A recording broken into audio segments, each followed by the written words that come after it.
Welcome to Knife Thoughts. This video is going to be on these two knives, and these are the two newest versions of the RoseCraft Blades Beaver Creek Barlow. And so these are two really cool versions of this knife. It's already a pattern that I really enjoyed in its previous versions, so I'll show you one of those here.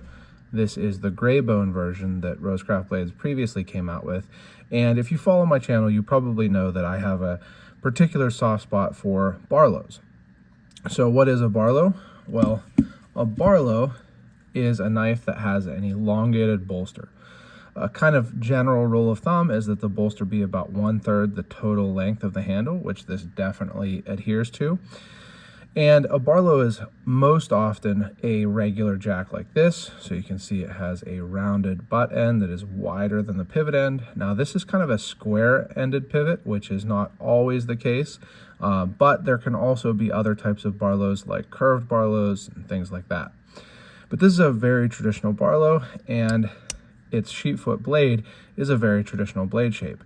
The sheep foot is a great blade shape for general EDC usage. It's really good for cutting boxes, opening packages, cutting mail open, and even, food prep and things like that.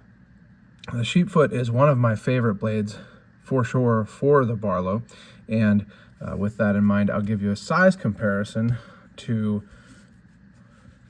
Great Eastern Cutlery's, probably their most popular Barlow model. This is the Great Eastern Cutlery number 15, which is kind of a medium Barlow at 3.5 inches closed. And it's actually the same length as the Beaver Creek Barlow. So the number 15, this is a TC number 15 Barlow, is 3.5 inches closed.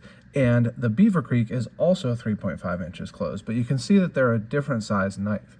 And that really is just because of the width. So you can see that the Beaver Creek is a taller knife, spine to blade well and spine to edge. But this was my first knife from Great Eastern Cutlery, kind of reignited my interest in traditional knives. And it's a very similar knife. It's a sheepfoot single blade Barlow. So sheepfoot single blade Barlows are a type of Barlow that really is among my favorite for sure. So really great knife, fits me very well, and I think will be very popular because a lot of people like Barlows. Speaking of which, if you are a fan of Barlows, make sure you check out the Barlow Bearcat Club. There's a link in the description. It's a club that I created for knife enthusiasts in general, but particularly for enthusiasts of the Barlow. But this is the Bora Blue Bone version, and this Bora Blue Bone is really nice looking. It's something that RoseCraft has done before on some other knives, and it's just a very vibrant blue. It's not really, I would say, a light blue. It's not like it's a baby blue or even like a Tiffany blue, something like that, but just very vibrant, and it has lots of character. You can see, you can get some kind of bone. I've heard that these little marks are from the veins in the bone. I'm not 100% sure on that, but they are very cool looking. Some darker and lighter areas, just really nice looking. I think blue is a great color for a knife in general.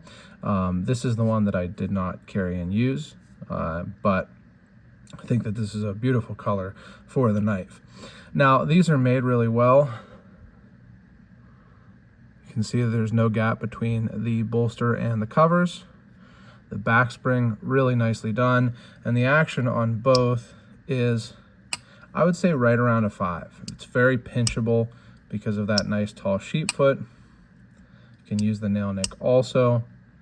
Has a blade stop, or a stop pin, so you don't have to worry about blade wrap, but it also sits nice and deep in the frame. So I really enjoy that. You don't have to worry about blade wrap, but also don't have to worry about a proud tip. And that's true for this one also. And this one is the one that I carried and used.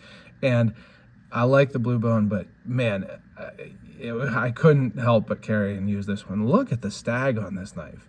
And so there was a discussion of what type of Stag RoseCraft Blades is using in the Barlow Bearcat Club Discord, because it's just so nice and it's so different from the Stag that's used by some other companies like Gradation Cutlery and Case and things like that. It just looks really nice, and the understanding that was, you know, landed on there is that it is red deer stag rather than sandbar stag. I don't know that that's 100% correct, but it is definitely a beautiful, beautiful piece of stag. And actually, I just checked, and it is red deer stag. So there must be a difference between, you know, sandbar stag that's used by a lot of companies and red deer stag. But man, this is nice. So it's got what a lot of people call popcorn, where you've got all these little kind of raised areas, and just a really, really nice piece of stag on both sides. Now you can see it's pretty thick. It's kind of an interesting thing that you get sometimes on stag knives, and even some other types of, you know, handle materials, where it actually thickens quite a bit coming off of the bolster. But it's very evenly done also, I'll say. So really, I'm just like super impressed with the stag on this knife.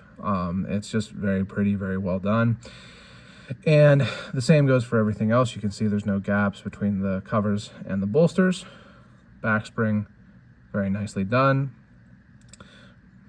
Really nicely centered, sits deep in the frame. Same deal about a 5. This one is actually a little smoother because I've, you know, opened and closed it more, whereas this one is pretty much fresh from RoseCraft.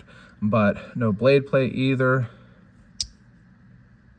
Nice sound on this one, since it, you know, has kind of smoothed out. Really nice walk and talk. And honestly, you know, this is an $80 knife from RoseCraft. If it's still in stock when I post this video at Traditional Pocket Knives, you can use my discount code KT10 and get a little bit of a discount off of that. And man, I mean, of course, there's always the factor that these are made overseas. It's a different thing than, you know, the price of a GEC or a Cooper Cutlery and all that.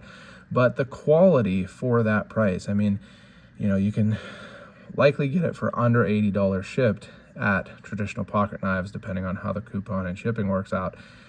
It's just like a darn good knife for that price. I'm not really aware of anything that kind of is the same as this.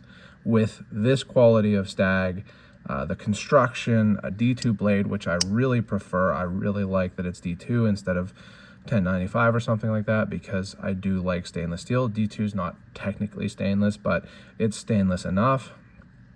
I think it's just a really, really nice knife. And, you know, there's not a whole lot of stag Barlows out there anyway. Cooper Cutlery has done some recently, but it's not a super common thing. So I think that this one will probably go fast, so hopefully they are still in stock when I post this video, and if so, make sure you do use the link in the description to Traditional Pocket Knives and my discount code. But I want to say thank you again to RoseCraft Blades, to Andy at RoseCraft Blades, for sending these knives along. I really am glad that, you know, RoseCraft is bringing out nice, traditionally made slip joint pocket knives, and, you know, I like the kind of unique take that they have on the pattern sometimes. I really like the RoseCraft or RC etch. It is an etch, not a stamp, but, you know, just an all-around really nice knife. I think, you know, maybe I got lucky on the stag. I don't know what they'll all be like. They'll all be different, but mine is very, very nice. So again, thank you to Andy at RoseCraft Blades. If you enjoyed this video, make sure you subscribe to the channel, click the bell, and select all so you know when I post new videos. Also, check out my website, knifethoughts.com, where I post articles on knives like this and knife-related topics. And subscribe to the email newsletter there. That's the best way to stay up to date with all the latest knife thoughts. I either will have an article interviewing Andy Armstrong right before or right after this video comes out. So check that out. And last but not least, as always, don't forget to go out and do good.